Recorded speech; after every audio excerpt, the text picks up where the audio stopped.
우리에게 주신 하나님 말씀은 요한복음입니다. 요한복음 11장 32절로 44절까지의 말씀, 조금 긴데 우리 천천히 요한복음 11장 32절로 44절 같이 읽어봅시다.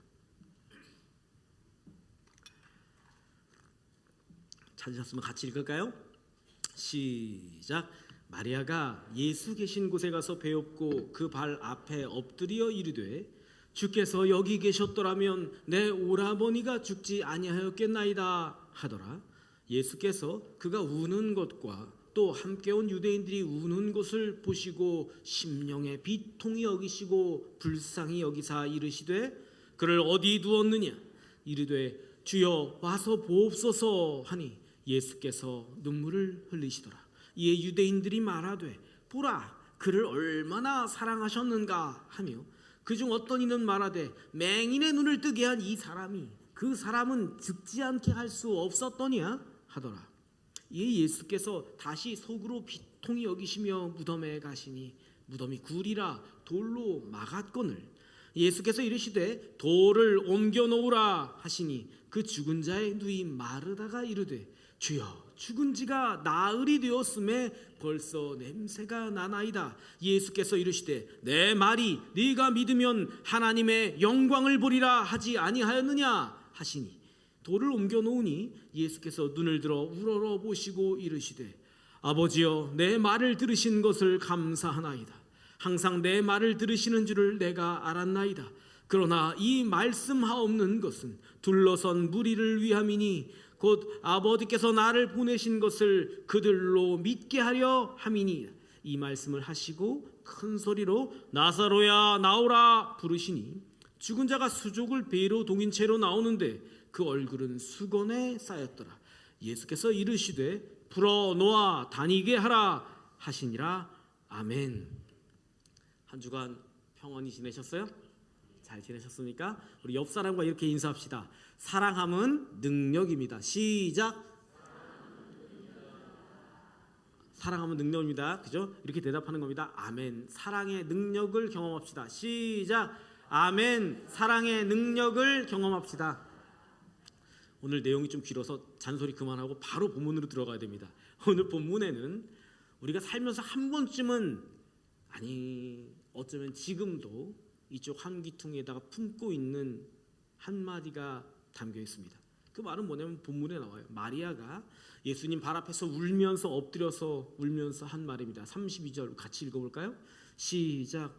주께서 여기 계셨더라면 내 오라버니가 죽지 아니하였겠나이다. 여러분, 이 말에는 예수님을 믿는 믿음 때문에 가졌던 사랑의 기대와 그것에 대한 실망과 그에 따른 원망이 담겨 있는 말이죠. 주님이라면 이렇게 되지 않을 때까지 갈 수 있었잖아요. 할 수 있었잖아요. 주님 살릴 수 있었잖아요. 근데 왜 안 오셨어요? 왜 이제서야 오셨어요? 사실 예수님은 나사로가 아프다는 소식을 듣고서도 이틀이나 더 지체하시다가 오셨습니다. 일부러 늦으셨습니다. 예수님이 도착했을 때 나사로는 이미 무덤에 들어가 있는 지가 만 3일이 지나서 나흘째, 4일째 되었습니다. 우리 신앙에도 이런 순간들이 늘 있습니다. 하나님, 그 문제 안 생기게 할 수 있었잖아요. 그때 어디 있었어요? 내가 필요할 때 왜 주님은 가만히 보고만 계셨던 겁니까? 주님 제 기도 안 들으세요? 제가 말할 때 안 들으시는 거예요? 누구나 인생에 한 번쯤은 여기 계셨더라면 하는 원망의 말을 가슴에 품고 울어본 적이 있을 겁니다. 우리는 오늘 요한이 보고 있는 바, 마리아 곁에서 요한이 이 마리아와 나사로를 보면서 요한의 눈으로 예수님의 사랑이 무엇인가, 사랑으로 살아가고 사랑의 능력을 살아간다는 것은 무슨 뜻인가, 그걸 좀 바라보려고 합니다. 우리가 오늘 본문에서 먼저 한 가지 짚어야 될 게 뭐냐면, 다른 복음서에는 나오지 않아요. 이 얘기는 마태복음, 마가복음, 누가복음에는 이 나사로가 살아나는 얘기를 기록하고 있지 않습니다. 그런데 오직 요한만 이 이야기를 기록합니다.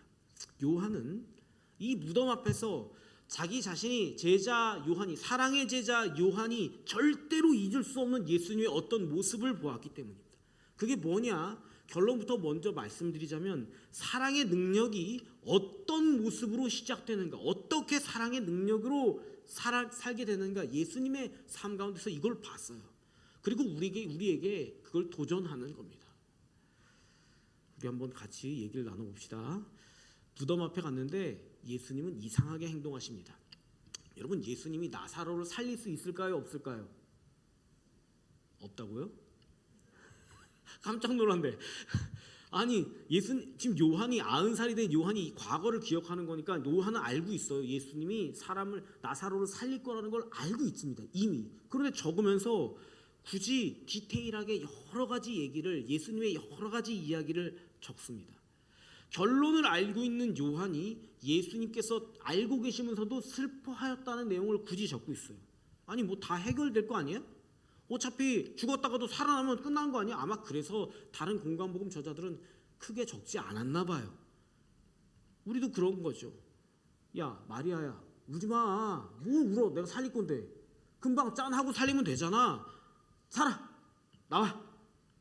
그렇게 금방 뭔가 처리될 것처럼 생각을 합니다. 근데 예수님께서 그렇게 하지 않으셨다니까요. 34절, 33절 본문을 자세히 읽어봅시다. 시작. 예수께서 그가 우는 것과 또 함께 온 유대인들이 우는 것을 보시고 심령의 비통히 여기시고 불쌍히 여기사. 본문에 심령의 비통이 여기다 할 때 비통이 여긴다는 말은 헬라어로 두 단어가 합쳐져서 어미가 바뀐 엠브리마오 마이라는 말입니다. 엠브리마오 마이가 뭐냐면 속에서 격하게 끓어오는 감정, 참을 수가 없어. 물이 이렇게 부글부글 끓다가 라면을 끓다가 라면이 부글부글 끓을 때 뚜껑 덮고 있으면 어떻게 돼요? 뭐라고요? 갑자기 라면 먹고 싶죠? 저 너무 먹고 싶어요. 라면이 부글부글 끓어서 넘치는데 뚜껑이 덮여 있으면 막 넘치잖아요. 그런 감정을 엠브리마오마이, 끓어오르는 감정을 말하는 겁니다. 예수님이 참을 수 없었습니다. 이 감정이 너무 격해서 참을 수가 없어. 이어서 35절 예수님이 거기에 짧은 한마디를 덧붙입니다. 시작. 예수께서 눈물을, 아니, 예수님 곧 살릴 거 아니에요? 예수님은 알고 있어요. 얘를 살릴지 말지 예수님은 알고 있습니다. 알고 계시는데 왜 우시는 거야? 이상한 장면을 요한이 이상한 상황으로 기록해 놓을 겁니다. 잠시 후면 일어날 거 아니야. 그럼 딱 짠 하면 더 기쁠 거 아니야. 왜 지금 함께 우냐고요.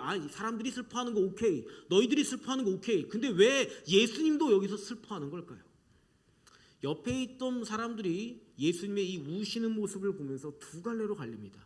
36절에 보니까 보라, 그를 얼마나 사랑하셨는가 이렇게 돼 있고, 37절에 보니까 성경에서 보세요. 맹인의 눈을 뜨게 한 사람이 이 사람을 죽지 않게 할 수는 없었던가? 한쪽은 예수님의 이 눈물 속에서 사랑하던 모습과 그 실패를 보는 겁니다. 예수님이 울었으니까 사랑에 실패했어. 그죠? 다른 한쪽은 예수님의 눈물 속에서 사랑의 허무함을, 무능함을 보는 겁니다. 예수님 그 사랑했다고 해내, 사랑했다며, 사랑하면 뭐해? 결론은 끝나는 거야. 죽는 거 아니야? 여러분, 우리도 그렇게 합니다. 말로는 기독교인들은 다 알아요. 믿음, 소망, 사랑. 그 중에 제 이름 뭐다? 뭐라고요? 너무 잘 알잖아요, 우리. 그 중에 제 이름 사랑이란 말로는 다 알고 있습니다만 우리의 기도와 우리의 삶을 가만히 돌아다 보면 우리는 사랑을 믿을 수가 없는 겁니다. 아니, 하나님이 나를 사랑하시고 사랑의 능력이라면 왜 내 이 슬픈 일을, 내 아픔을, 내 고통을, 내 질병을 왜 그냥 두시는 걸까? 단번에 짠 이렇게 해결하면 얼마나 좋아. 그게 사랑하는 거 아니야? 왜 내 문제를 해결하지 않으면서 나를 사랑한다고 그러시는 거야? 왜 나를 눈물 골짜기로 가게 하는 거야? 굳이 이 어려운 일을 왜 나에게 하는 거야?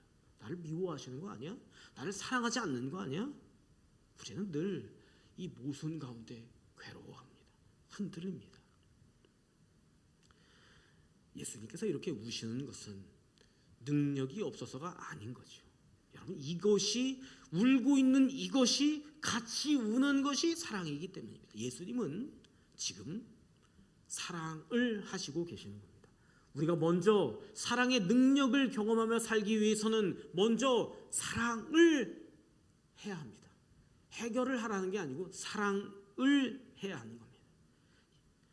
사람들이 말하잖아. 보라, 그가 얼마나 사랑을 하셨던가. 사랑이란 사랑하는 사람이 아플 때 같이 아픈 겁니다. 엄마, 나 여기가 너무 아파. 여기가 너무 아파. 야, 너만 아프냐? 나도 아파. 야, 나는 팔다리 허리 이렇게 다 아프다. 너만 아프냐? 그러시는 분은 없겠죠. 그죠? 너무 크게 웃으면 자학하는 것 같으니까 크게 웃지 마세요, 권사님. 야, 너만 아파? 나도 아파. 그걸 사랑이라고 말하기 굉장히 곤란하죠. 그죠? 야, 내가 다 해결해 줄게. 가서 약 줘다 먹어. 뭘 그렇게 아픈 걸 끙끙하고 있어. 약 줘다 먹어. 그걸 사랑이라고 부르지는 못합니다. 내가 다 해결할 수 있지만 해결할 수 있는 유능함과 별개로 그가 아픈 아픔, 그가 아픈 상황, 그거 자체를 눈물 없이는 못 보는 겁니다. 같이 우는 것. 그게 사랑함입니다. 울고 있는 사람한테 야, 너는 이렇게 해서 이렇게 운 거야. 이렇게 해서 된 거야. 그걸 슬퍼할 필요 없어. 이를 악물고 참아서 넘어서야지. 그렇게 말하면 요즘 친구들은 뭐라고 말하는 줄 알아요? 에? 너 티야? 그게 무슨 말인지 모르시면은 좀 곤란한데 제가 아이들한테 말할 때 아빠 티야? 아빠 티냐고. 내가 그 말을 하는 게 아니잖아. 여러분 요즘 사람들도 다 알아요. 그게 사랑이 아닌 줄을 다 안다고요. 누가 해결책을 몰라서 물어봐? 너 티야? 예수님은 우리를 사랑하는 겁니다. 그런데 여기서 한 가지를 더 보셔야 하는 겁니다. 예수님은 이 슬픔을 그냥 속으로 꾹 눌러 삼키는 게 아니에요. 심령의 비통을 여기신 후에 눈물을 흘리셨답니다. 슬픔이 안으로만 간직한 게 아니고 겉으로 다 드러났어요. 모든 사람이 보고 있어요. 여러분 우리는 보통 슬픔이 있으면 이걸 잘 숨기는 거에 익숙합니다. 숨겨야 인격적으로 성숙한 거야. 남자 여자 저 성차별주의자는 아니에요. 보통 정서가 그러니까 남자분들이 굉장히 불쌍해요. 남자가 울면 돼 안 돼? 남자가 우는 거 아니야. 남자는 태어나서 3번 울어. 알죠? 3번만 울진 않은 것 같은데 3번 울어 그러는 거예요. 아니 목사가 울면 안 돼. 다 큰 어른이 뭘 울어. 다른 사람 앞에서 약한 모습 보이면 안 돼. 그러면 책 잡혀. 너를 보고 있는 많은 사람들이 흔들리게 돼 있어. 울지 마. 요상한 감정적인 탄압이 있습니다. 여러분들의 남편과 아들들을 불쌍히 여기십시오. 감정적인 탄압이 있어요. 여러분 이걸 뭐 긴 얘기를 요약해서 결론만 말하자면 이런 건 뭐냐면 굉장히 왜곡된 권위의식입니다. 그것 때문에 생기는 일입니다. 그런데 주님은 사랑하는 자 앞에서 눈물을 숨기지 않으십니다. 여러분 사랑이란 정직하게 되는 거예요. 정직하게. 우리가 이 정서를 잘 압니다. 우리 민족은 한민족은 이 같이 울 줄 아는 민족이거든요. 상가집에 가가지고 상가집에 가서 우리가 조문하는 이유가 뭐예요? 네? 가서 부조금 내려가요? 가만 보자. 이거 네가 얼마 줬으니까 나는 얼마 줘야 되겠다. 조문하는 이유가 부조금 주러 가는 건 아니잖아요. 조문하는 이유가 있습니다. 가서 그냥 손 한번 잡아드리는 겁니다. 가서 그냥 같이 부둥켜 안고 울어주는 겁니다. 같이 그냥 그 슬픔 가운데 꾸역꾸역 야, 너 밥 먹었어? 아, 무슨 소리야? 밥이라도 먹어야지. 일로 와. 밥을 같이 먹어주는 겁니다. 여러분 그걸 사랑함이라고 알고 있습니다. 우리는 알고 있습니다. 거기 상가집 가가지고 뭔 위로한답시고 야, 그러게 너 진작 병원에 갔어야지. 내가 너 알아봤어. 너 저기 저 증상 있었지. 그때 이 약을 먹고 처방을 이렇게 받았어야지. 빨리빨리 정형외과 갔어야지. 그렇게 말하는 사람이 있다. 그럼 어딘가가 고장 났구나. 속에 그런 마음이 먼저 들면 내가 고장이 났구나 생각하시죠. 여러분 우리 엄마들이 그러잖아요. 엄마들이 아들이 딸이 어디 가서 의도 터져가지고 울고 불고 하고 집에 들어오면 엄마들이 제일 먼저 자초지종을 육하원칙에 맞게 잘 설명을 해봐. 어디서 그랬어? 무슨 일이야? 너 때린 놈이 누구야? 왜 그랬대? 그렇게 물어보는 엄마가 있어요? 보통 그런 건 아빠가 하죠. 아빠가 그렇게 물어보는데 하여튼 여러분 자식이 어디서 터져 오면은 같이 우는 겁니다. 엄마는 같이 울어요. 자기가 속상해서 같이 울음이 나옵니다. 같이 화를 내요.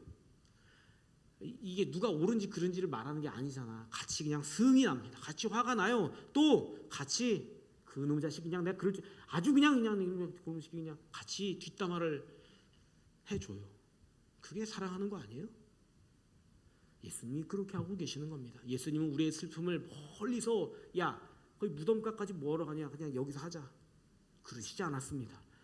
우리의 무덤 앞에까지 예수님은 거기 같이 직접 걸어서 오신다는 겁니다. 거기서 울고 계시는 거예요. 여러분 무덤이 어떤 곳인가? 유대인들에게 무덤은 부정한 곳입니다. 절대로 유대인 남자 어른은 무덤 근처도 가지 않습니다. 무덤은 죽음의 냄새가 나고 있습니다. 39절에 마르다가 뭐라고 말했냐면 주님 죽어서 벌써 냄새가 납니다. 마르다답죠. 굉장히 현실적입니다. 예수님 그거 까서 뭐합니까? 이미 썩어 있어요. 이미 끝난 일 아닙니까? 그런데 예수님은 그 죽음의 냄새가 나는 무덤까지 굳이 같이 가셔서 거기서 같이 울고 있습니다. 사랑을 한다는 것은 깨끗하고 향기롭고 고상하고 근사한 자리에 나는 딱 팔짱을 끼고 다리 딱 꼬고 앉아가지고 얘야 이 그 불쌍한 자리에 있지 말고 요로 와. 내가 도와줄게. 일로 오라니까. 너 거기 구질구질하게 그러고 있지 말고 요로 와. 그러는 건 사랑이 아닙니다. 예수님이 요한에게 가르쳐 주신 사랑은 그 고통 가운데 같이 들어가는 겁니다. 그 냄새 나는 것 가운데 같이 앉아 있는 겁니다. 거기서 같이 울어주는 게 그게 사랑이라는 겁니다. 더럽고 절망적이고 고통스럽고 슬픈 것 가운데 같이 거하는 것.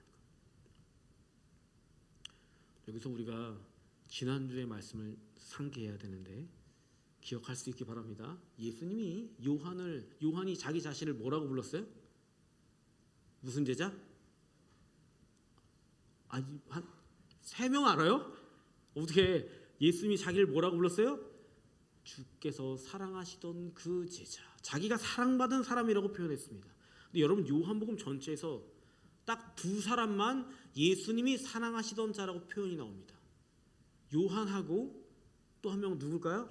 오늘 본문에 죽어있는 나사로가 사랑하시던 자입니다. 누이들이 예수님께 전가를 보낼 때 뭐라고 했는가 봅시다. 11장 3절 시작. 이에 그 누이들이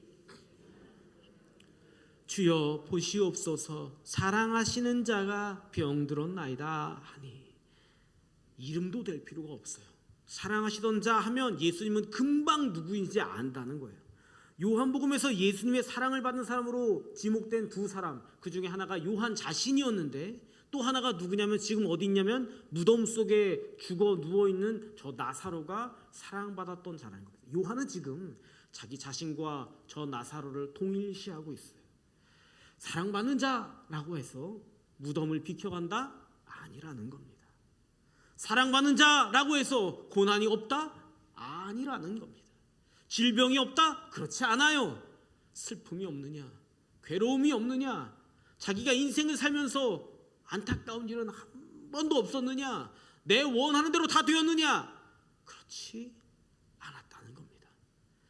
그러나 예수님께서 가르쳐 주신 사랑이란 무엇이었냐? 내가 사랑하는 자의 그 무덤 안에까지, 그 냄새나는 곳에까지 주님이 같이 들어오셔서 거기 쪼그려 앉아서 같이 울어주는 것이었다는 겁니다. 그게 사랑함이었다는 것이요. 그러니 여러분 혹시 오늘 자기의 하루하루 인생 가운데 내 삶이 무덤 같다, 내가 너무 답답해서 하늘을 봐도 땅을 봐도 좌우를 봐도 솟아날 구멍이 아무데도 없다, 혹시 그런 분이 계시거든. 여러분 이것을 붙드십시오. 예수님께서 나를 너무 사랑하셔서 내 옆에서 나를 끌어안고 엉엉 울고 계시는구나. 그걸 함께 느끼셔야 합니다. 사랑받는 자도 무덤 속에 있고 고통 가운데 있고 어려움 속에 있고 슬픔을 지나는 겁니다. C.S. 루이스라는 아주 기독교의 유명한 변증가, 소설가, 별의별 거 다 아시죠. 아주 유명한 북아일랜드가 나온, 영국이 나온 아주 위대한 변증 신학의 거장인 사람이 있습니다. 그 책을 많이 썼는데 제 기억으로는 늦은 나이에 장가를 갔어요. 총각으로 지내다가 64세가 돼가지고 장가를 갔습니다. 아내를 너무너무 사랑했어요. 64세에 장가 갔으니 얼마나 더 사랑했겠습니까? 사랑하는 아내가 암으로 세상을 떠났습니다. 그리고 나서 그게 너무 고통스러워서 일기를 매일 씁니다. 그걸 책으로 냈는데 그 책 제목이 헤아려 본 슬픔.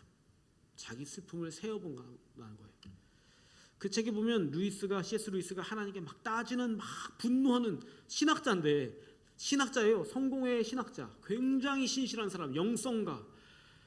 그가 아내를 잃고 나서 너무 고통스러워서 그 슬픔 때문에 막 적은 내용입니다. 하나님께 막 따지고 분노합니다. 하나님이 정말 계시기는 한 겁니까? 그런데 그 슬픔의 끝에서 루이스가 발견한 게 뭐냐면, 하나님은 자기를 떠나버렸던 게 아니었다는 겁니다. 내가 아내를 잃고 그렇게 고통스러워할 때, 내가 그 골방 구석에 처박혀가지고 아무것도 하기 싫다 그러고 하루 매일매일 우울한 것 가운데 술을 통해서, 담배를 통해서 그냥 패인이 돼가고 있을 때, 하나님이 그 옆에 같이 루이스를 끌어안고 부둥켜 안고 울고 있었다는 거예요. 슬픔이 사라진 게 아니라 하나님이 그 슬픔 속에 루이스와 같이 있었다는 거예요. 그게 하나님의 사랑하심입니다. 그런데 여러분, 예수님의 사랑하심은 같이 우는 것으로 끝나지 않아요. 예수님께서 그 같이 울어주심이 하나님의 능력이 됩니다. 43절 시작. 이 말씀을 하시고 큰 소리로 나사로야 나오라 부르시니, 여러분, 예수님이 함께 우시던 그 입술로 나사로를 불러내십니다. 이어서 44절 시작. 죽은 자가 수족을 배로 동인 채로 나오는데, 여기까지만. 너무 결론까지 먼저 가면 안 돼. 여기까지만 44절 앞에 것만. 여러분, 이게 우리가 믿는 예수님의 사랑하심입니다. 함께 우시는데 우는 데서 그치시지는 않으셨어요. 우리의 무덤 속으로 같이 들어오셨는데 그 무덤을 열고 나오게 하십니다. 우리의 죽음의 냄새, 한복판에 냄새 버글버글 나는데 들어오셨는데 그 안에서 생명의 향기를 다시 일으키시는 분입니다. 요한이 이것을 보았던 겁니다. 여러분, 우리는 흔히 말합니다. 사랑 이따가 해봤자 소용없어. 그 애들이나 그 사랑, 연애, 로맨스 그런 거 하는 거지, 사랑 해봤자 소용없어. 그 목사님이 자꾸 사랑 그런 게 하라 그래. 사랑이라고 그냥 마음적으로다가 심리적으로다가 조금 보탬이 되는 거야. 마음적으로다가 위안이 되는 거, 그거 말하는 거잖아. 사랑은 실제적으로 아무런 도움이 안 돼. 우리는 그렇게 생각합니다. 그러나 여러분, 우리는 예수님을 믿는 분들이죠. 맞습니까? 아멘도 안 하고 맞습니까? 예수님은 죽음이라는 인간에게 가장 무시무시한 문제를 어떻게 해결하시는가 요한이 보았습니다. 예수님은 무덤 앞에서 같이 울어주시는 것으로 그 능력을 시작하셨다고. 예수님께서 그 무덤 안에, 이 지독한 문제 안에 같이 갇혀주시는 것으로 이 해결을 시작하셨다고 요한은 바라봅니다. 그러면 하나님께서 지으신 이 세상은 예수님을 감당할 수가 없어서, 가둬둘 수가 없어서 그 모든 전체의 무덤을 통째로 흔들어서 부수어 버린다는 겁니다. 그게 하나님의 일하심이에요. 성품이 진짜 싸늘하고 냉랭하고 차가운 어떤 회장님이 계셨습니다. 저기 시내에 건물 몇 채를 가지고 계셨고, 무역회사를 꽤 큰 규모로 하셨던 분입니다. 이분은 신앙인이 아니었어요.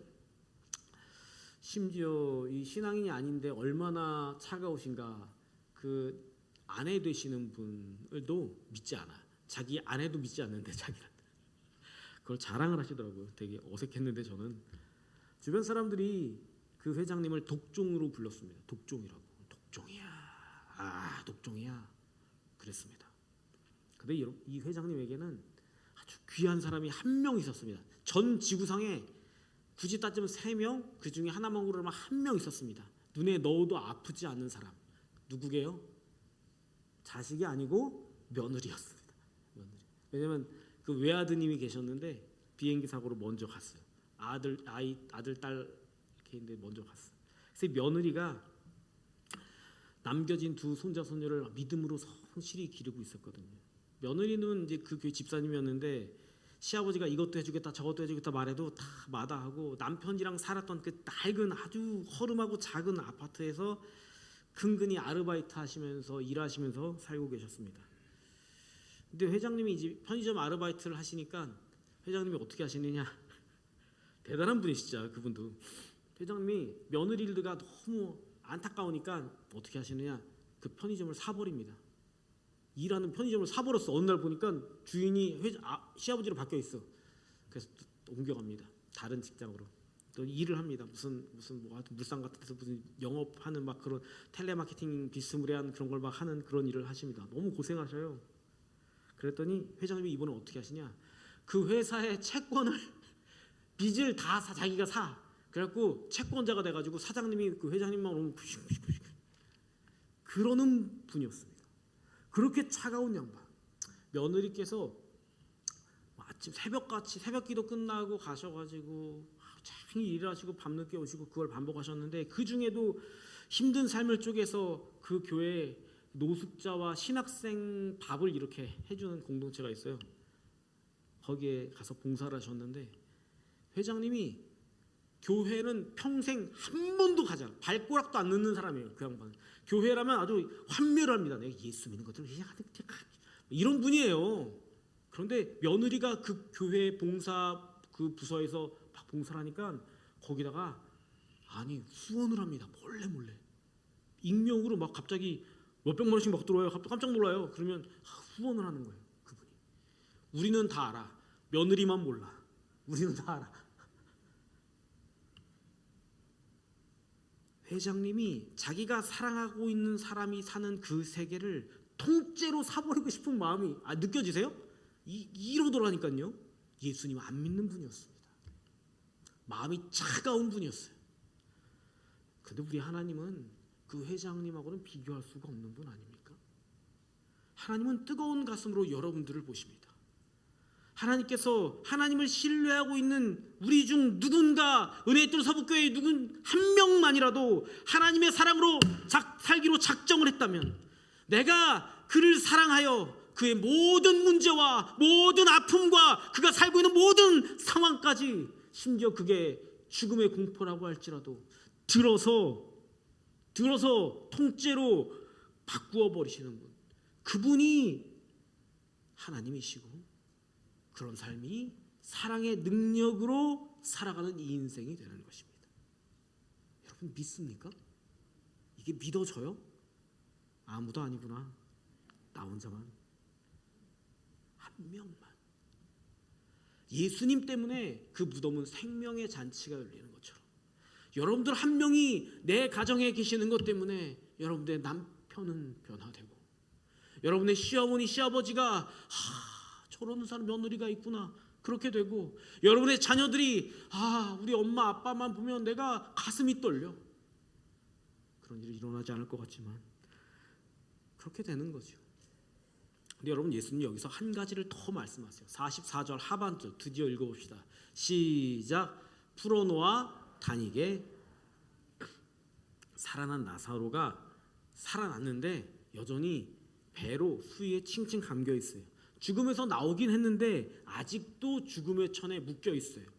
생각해 보세요. 손발이 다 묶여 있는 채로 살아나왔습니다. 살아났어도 걷지도 못하고 움직이지도 못하고 그래서 예수님께서 제자들에게, 공동체에게 말하는 겁니다. 그를 풀어놓아 주어라. 그를 자유롭게 해주어라. 여러분, 이것이 요한이 보고 있는 바, 요한 자신이 경험한 사랑의 이야기, 그리고 우리 모두가 살아가야 될 사랑의 삶에 대한 이야기입니다.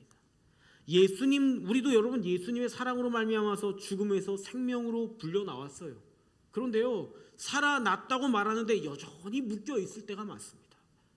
옛 상처에 묶여 있어. 나는 상처가 많아. 나는 아픔이 많아서, 나는 뭐를 못해. 두려움에 묶여 있습니다. 나는 이것도 무섭고 저것도 못하고, 난 이것도 어쩔 줄 모르고, 해줘 나 좀 해줘. 묶여 있는 게 많아. 죄책감에 묶여 있어. 나는 죄인이야. 나 이거 멍텅구리. 나는 후회투성이야. 내 인생은 다시 살고 싶어. 이번 생은 망했어. 이 생망이야. 이 생망. 죄책감과 후회에 칭칭 감겨 있습니다. 묶여 있다는 말은 그 반대의 경우도 있어요. 그 반대의 경우도 다 묶여 있는 거예요. 주님께서 우리에게 부탁을 하시는 겁니다. 너희가 내 제자 공동체라고, 내 사랑의 공동체라고, 내 사랑의 능력을 경험하고 싶어하는 그 공동체라고. 너희는 서로에게 묶여 있는 것들을 풀어놓아 다니게 해주었으면 좋겠구나. 사랑하는 애들 성도 여러분, 우리가 기억할 것은, 우리가 깊이 생각할 것은 이런 것입니다. 사람의 기억이라는 것은요 되게 신기해요. 지난주에도 말했지만 우리는 과거라는 것을 사실 그대로, 팩트 그대로 기억하지 않습니다. 우리의 과거는 우리가 돌아볼 때마다, 우리가 곱씹을 때마다 새롭게 이해되거든요. 그걸 사랑으로 해석해내는 겁니다. 같은 사건도 사랑의 눈으로 다시 보면 의미가 달라져 있을 거예요. 그때는 그렇게 원망스러웠던 일인데 나중에 보니까, 사랑의 눈으로 보니까 주님이 나를 사랑하셨어. 나를 살려내려고 그렇게 하는 겁니다. 그때는 죽을 것 같은 순간이었는데 나중에 보니까 하나님이 나를 거기서 단단하게 길러내려고 그 오랜 시간들을 준비하셨구나. 사랑의 눈으로 보면 새롭게 이해되는 겁니다. 여러분, 오늘 마리아가 주께서 여기 계셨더라면 오빠가 죽지 않았을 거예요. 이 원망의 말이 그 나흘 동안이 나중에 오빠가 살아나고 난 다음에 뭐라고 이해됐겠어요? 내가 그렇게 힘들었던 그 시간은 하나님께서 나를 생명으로 채우시려고 만드신, 준비하신 시간이었구나. 그렇게 이해되지 않았을까요? 여러분, 아직도 내 삶에, 내 인생에 주님이 여기 계셨더라면 이런 일이 일어나지 않았을 거예요. 혹시 아직도 그 무덤 안에 갇혀 있는 분들이 계신다면 사랑의 눈으로, 사랑의 능력으로 다시 보는 겁니다. 우리 예수님은 우리의 무덤에 같이 오셔서 함께 울어주시는 분이십니다. 그리고 그 눈물은 무능한 눈물이 아니고 사랑으로 모든 것을 바꿔내시는 능력의 눈물이었습니다. 그리고 그 사랑으로 우리의 무덤 문을 열고 우리를 풀어주시고 죄의 모든 권세에서 서로를 풀어주라고 우리에게 부탁하시는 겁니다. 사랑하는 애들 성도 여러분, 오늘 무덤 앞에 계신 모든 분들에게 권합니다. 절망하지 마십시오. 사랑함으로 다시 서시는 겁니다. 그 사랑함이 요한이 보고 있는 바 이 사랑의 능력이 우리 교회의, 우리 은혜뜰 서부교회 모든 성도들의 능력이 됨을 믿고 사랑함으로 끝내 승리해내시는 저와 여러분들 다 되시기를 주님의 이름으로 축복합니다.